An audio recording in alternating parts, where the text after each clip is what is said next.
Hey guys, it's Oaks. Welcome to the channel and thank you for watching. In this video, we're gonna discuss about Jules Kounde. Yeah, back again in the conversation because the topic been trending online for the last couple of days because he finally speaks out. Okay, so he gave the reason why he rejected Chelsea. So I wanted you to understand that it's not coming from me. I don't make any news. I just read the news like you and I give my opinion and also open the door for you to have an opinion, to have a conversation, have your say. That's what I do in this channel. So before we continue any further, if you want to help your brother out, please subscribe to the channel, like the video, comment down below, share. One click, one sub, one like, 1 second of your life, and you are all set. Also, join us on GFC Global Fan Channel. Every single day, we are live over there. We open the phone for everybody to have a voice. So join us and let's have fun. So Jules Kounde went to say, listen, I spoke with Tuchel. And I also felt that he wanted me to come, but I simply preferred Xavi's speech. Very compromising here, right? I preferred Xavi's speech, which means he sold me the project. He sold me Barcelona better than Chelsea, even though Chelsea were offering more money than Barcelona. So he chose to take less money, suffered. Probably hasn't get his salary yet, but that is another topic. But he chose to go to Barcelona because somebody sold him the project. We remember when Hakim Ziyech, Thiago Silva, Ben Chilwell, Harvard, all those bunch, even Timo Werner, when they joined Chelsea, the first thing they said is thank you Frank Lampard because I came to play for him. Even now at Everton, many players joined there because they want to play for Frank Lampard. When the manager made a call, I couldn't resist. I came to play for him. So this is what Todd Bowley been asking Thomas Tuchel to do a little bit more than just sit in the office, give me the list and ask me to go and get you your players. If I don't get them, you get mad at me, but you can also help in terms of making calls and convincing people to come to Chelsea Football Club. When you take over any business, you just have to make sure that you're aligned with the people who are operating the business. And I think Tuchel is obviously extremely talented and someone who had great success at Chelsea. Our vision for the club was finding a manager who really wanted to collaborate with us, a coach who really wanted to collaborate. I think there's a lot of walls to break down at Chelsea. Before the first team, for example, in the academy, didn't really share data.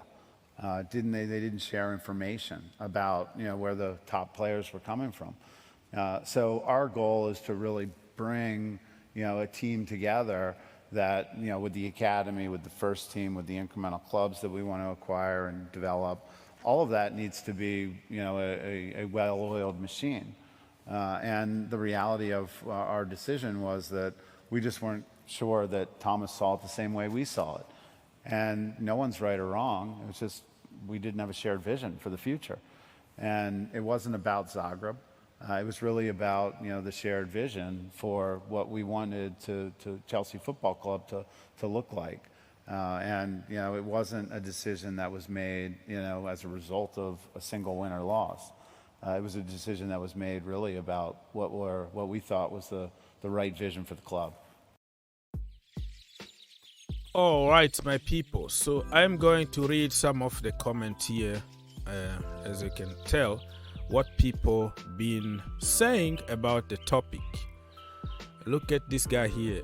Say that he doesn't care. I don't care 100% we don't care, according to many people. You still flop, mate. Yeah, you know how it goes, right? When a player doesn't sign for you and you said that we never wanted you to begin with, you know. I will never want it to you, but everybody was sold to this guy. I was probably the only person on the planet that said this guy is not good enough for Chelsea Football Club. His size is questionable in the Premier League as a centre back, and if he has to play in the back three, I can understand from the right hand side, and probably in the midfield a little bit, but people made stories about him helping Reece James. The guy can't even freaking cross the ball. He's awful. I've been watching him since in France and in the national team under 21s. And people they were making it as if he was the second coming of Jesus. I've been saying for 2 years, made tons of video. I didn't want this guy at Chelsea Football Club at all. But at the same time, I was keeping an open mind, because at the end of the day, you like it or not, if Chelsea signed him, you have to support your boy. He becomes your boy, but you didn't choose him. It's just like a president, right? A president, you didn't vote for the president, but when he's elected, and then you have to say congratulations, shake hands, and support the project. That's the way it is. So look at some people here. He's mid always. He has assisted about 2 goals and score as well. What are you saying? So some people still supporting Kounde here. Tuchel did all that just to get sacked, according to Sasha. So you think Tuchel did on purpose to get sacked? Okay. No, I don't think so.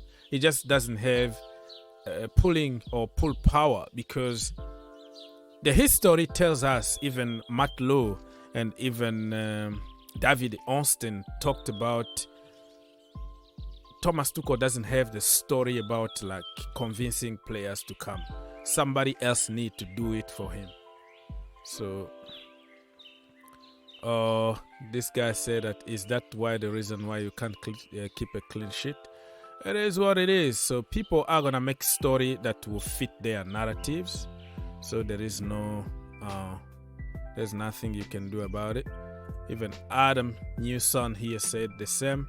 Jules Kounde admit he came close to joining Chelsea this summer, but says he didn't hesitate to move to Barcelona after a conversation with Xavi.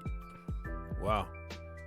People are repeating the same thing. We don't care. So let me know in the comment section down below. Do you think that we made a mistake by not getting Jules Kounde, or are you happy with the 75 million that we spent on Fofana?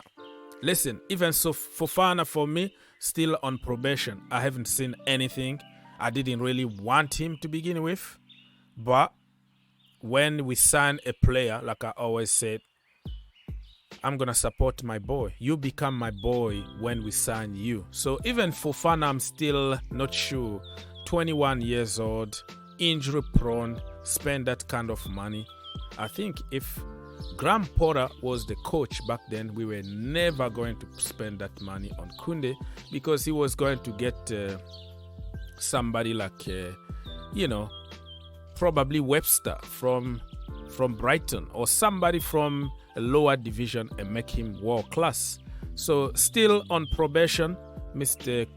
Fofana. Let's see how good he's gonna be in the system that the new manager is trying to implement at Chelsea Football Club. Leave your comment. Let's keep the conversation going.